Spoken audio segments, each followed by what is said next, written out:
Hey everybody, welcome to Breakfast from CAF. My name is Bob Abbott, one of the co-founders of the Challenged Athletes Foundation. To help us out, you can go to donatecaf.com. Today only, our longtime partner, Aspen Medical Products, they're going to match every donation dollar for dollar, doubling the support of challenged athletes worldwide.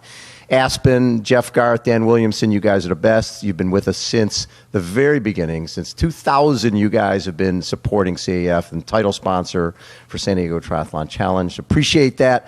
Our first guest, kicking things off, Mr. Eric McElvenny from Operation Rebound. How you doing, Eric? I'm doing great today, getting ready for Christmas. Yeah, getting ready for Christmas is right. So take me back. Growing up, you were a ball sport guy, right? Baseball, football, basketball. Oh, yeah. I played, my best sports were baseball and football, but I played some basketball. Anything outside, I loved competing and being out there and playing. But endurance stuff, running, any of that type of stuff? Yeah, never did it. I didn't know why someone would go out and run for that long, and I didn't understand it. You like to run for a reason. You go for a goal line or something like that, but just for the heck of it, what the heck? Yeah, that's what I thought. Military was always something that appealed to you? It was. Early on, I guess 8th grade is when I decided I wanted to be a Marine. Yeah. Based on a homework assignment. Really? Yeah, it was a career research report. Yeah. I chose to do it on the Marine Corps because the Marine Corps had the best commercials. Did you have family members who were military? I did. My father served in the Navy. Okay. My grandfather served in the Army in Korea. So it was always there, and it just that always being a part of a team playing sports, that kind of translated to what the military does in their small teams and their units, and it appealed to me. And after I did that report on the Marine Corps, I was like, that's it. I'm going to be a Marine when I grow up. And when did you enlist? So after high school, I went to the United States Naval Academy. So 4 years college, and with the goal of being commissioned an officer in the Marine Corps. And lucky for me, in 2006, I became a Marine. And so how many tours did you do overseas? I did 3 deployments. My wife, she was actually in the Navy, went to the Naval Academy too. She did 2 deployments. So we were busy deploying back and forth.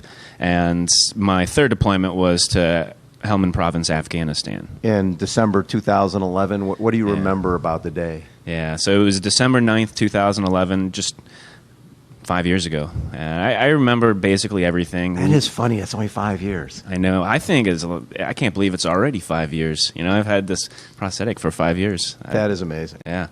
When you lose your leg, mm-hmm. and it was like a whirlwind. All of a sudden, you're traveling around. From hospital to hospital. You end up here mm-hmm. at Balboa. Yep. And was it here in Balboa when you were challenged by a fellow Marine? Yeah. There's challenges all through the military, but my boss from Afghanistan, he sent me an email. Yes. And the email said, "Hey Mac, let me know when you're going to run your first marathon." And that felt like he challenged me at running a marathon, and I knew you weren't even thinking about running a marathon. No, I didn't understand that whole endurance sports things, and I decided that I wanted to one up that, and I set that goal to run an Ironman. Did you even know what an Ironman was? No, I just knew it was a very long day. I knew that there was swimming involved and biking and running. I didn't know. That's all I knew. The numbers were just yeah. Who cares? It didn't matter. Figure that out later. Yeah.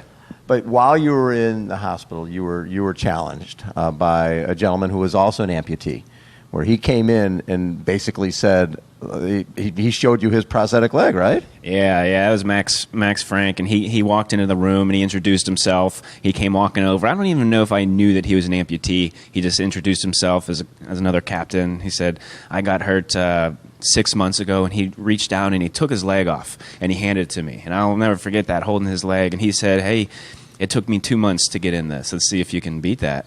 Really? Yeah, so the challenge. So that was a challenge. And also he said, and I'm getting a running leg, I'm running. And so that's when in my head I was like, wow, so there is a next step. I didn't know, I was a little bit scared of the unknown. Yeah. I didn't know what this was going to be like, having one leg. And I mean, if he was getting ready to run, if he was up and walking in 2 months, then there it was. He kind of laid it out for me. How did you get exposed to Challenged Athletes Foundation? So I got exposed through actually, 2 people. My prosthetist is Peter Harsh. Does a great job working with the sports legs. Right. But he was very tied into Challenge Athletes Foundation. He introduced me, and also the program manager for Operation Rebound, Nico Marcolongo. I met him early, and I knew that we were going to become friends because he was a very outgoing and he Dynamic. wanted. Very dynamic. That's a good word for him. But very eager to help out and eager to get me going and to meet my goals. So it was so cool meeting him because I knew that wanted to run this Ironman. Didn't know if I was going to do it in 5 years, 10 years, 100 years. After I met him, I figured it was going to happen really soon because he was just so quick to step in and to give me support, to teach me what an Ironman is, to get me signed up for different camps and get me the gear I needed. And I was overwhelmed with just his eagerness to help me out. So December 2011, you lose the leg. By that summer, late that summer, you were doing your first triathlon out at Camp Pendleton. Yeah. First, it was 8 months after my injury. I was fortunate to go out and run a sprint triathlon. Yeah. That's where I met you. Yes, exactly. Yeah, and probably ran by me like everybody else. Yeah. No, I don't think so. But it felt great to get back into sports and actually competing. That's when I realized people who run these races, marathons, Ironmans, triathlon. I couldn't wait to do another one after that because just getting out there and racing against other people, it was so fun. And the cool part is Nico steps in, and you've just done a sprint triathlon, and he's like, well, hey, how about doing a half Ironman, right, at Superfrog in the soft sand? Yeah. And what's that, a month later? Yeah, no, it was like 2 weeks later. 2 weeks, he called and said, hey, are you ready to run a half Ironman? Yeah. And I was thinking about it, and he said, come on, what's the worst that can happen? Right. In my head, there's a lot of bad things that can happen during a half Ironman, but I was like, yeah, I'll give it a shot. Especially in the surf, right? Yeah. There's some big surf out there. Yeah. But I went and did it, and I was so glad that I did. And that's just, I think being willing to go and try new things was awesome. And that's when my relationship with CAF went from them supporting me to them like getting behind and pushing me. And that's now, fascinating. and I felt that, and I felt them cheering me on. And Nico is just there to not only to help me get there, but to get me out there. And hey, I want you to go past what you think your limits are. And speaking of limits, then you become part of one of our sponsors, Chocolate Milk, creates the Become One team where Hines Ward, one of your heroes, Pittsburgh Steelers receiver, and he's going to do Ironman, and he's picking a team to be with him, and you become part of the Become One team and go to Kona to do the Ironman really a year after you did that Super Frog race, right? Yeah, that's right. It was just really cool to be selected to be on that team, and I've always been a Steelers fan, so to do it with Hines Ward, it was kind of like the trifecta. I got to go and complete my goal of the Ironman at the World Championships. Not everyone gets to do that. I got to do it on a team with Hines Ward, which was awesome. And then I got free chocolate milk for an entire year. So I was like, which you and the kids all were to do. Oh yeah, that was big, and it was just an amazing journey. Got coached by Paula Newby-Fraser, and I was so fortunate to have been a part of that whole thing. So you finish Ironman. I think you just did Ironman Arizona in, 10:35, something along that ballpark? Yeah, 10:31. 10:31. Sorry about that. 10:31. The racing and all that is great, but the other aspect, similar to Max Frank challenging you, it's a big part of what you do now is that next guy, right? The next guy up and making sure that other folks out there are aware of Operation Rebound and CAF, that we're here not just to support, but to push.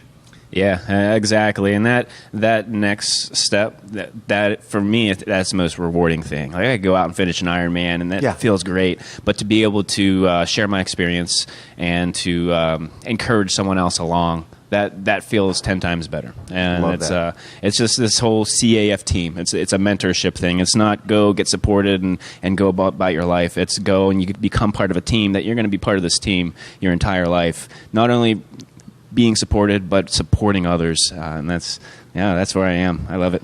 And I think myself or other CAF employees can go and visit someone in a hospital, and that's great. But it means so much more when it's you who's making that same challenge to somebody that Max Frank made to you. Yeah, I think so. There's something different when someone comes in with that prosthetic. And I had a lot of people that came in around that Christmas time, and I'm very thankful that everyone was so supportive. But that sticks in my mind because he was in the position that I was, missing a leg. So I think it means so much more when it's like, hey, I was there, and this is what you're going to be able to do soon. What I tell people all the time is for any of our folks, especially the troops, guys are 21, 22, they're very young, and all of a sudden their life has been changed. And being able to get back into the game of life through sport as quickly as possible, I think eliminates a lot of that spiraling depression. What were the lowest points for you, and how important was sport in getting you back? Yeah, there were definitely some low points. It was hard for me. After an injury like that, I was on some pretty serious medication, and coming off of that medication was hard. But I think the hardest part was having the patience to wait, to be able to go and compete or to be able to run. I wanted to get that prosthetic leg on before the surgeons would let me. And then once I had it, I wanted to run before my physical therapist would let me. Yeah. And then once I was running, I wanted to get signed up for an Ironman before people. So it was actually really hard to be patient and to wait. And that's when I needed people in my life to come and say, Eric, slow down. Like you're going to hurt yourself. And honestly, a lot of people at CAF who had similar injuries and they were moving past them, hearing their advice was the best for me. Love it. Eric, we love what you do to represent Operation Rebound. And one of the stories you mentioned to me the other day is when you first were injured, you received a disabled placard that you could use in your car. And I think you threw the first one away.